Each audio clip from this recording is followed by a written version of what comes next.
قلنا أبدأ القصيدة بالسلام، وبعد السلام عندي كلام مقصود لك يا أبو حسام وعلى جميل مقام لك. فيك الوفاء والاحترام، أنت بعين الكل تمام، وأنت من الناس الكرام والكل بالطيب يذكرك.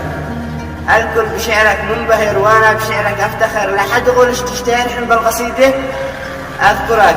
أنا أذكرك لأنك كأخ من تشتبه بعض النصف، صفيت من البعض الوصف والكل هنا بيقدرك. حبك يزيد يا ابن اليمن، حبك يزيد يا ابن اليمن، شعرك كله ذوق وفن، لا يكره كل العفن تبا لمن قد زعلك. عندك كلام مثل العطور كله على الأخلاق يدور، بك يا ضراس وكل فخور يا ابن الضراس أشكرك. يا أبو حسام أنت الوحيد، والله لو تطلب وريد جدي الوريد وأنا سعيد، وما هو كذب لي قلت لك.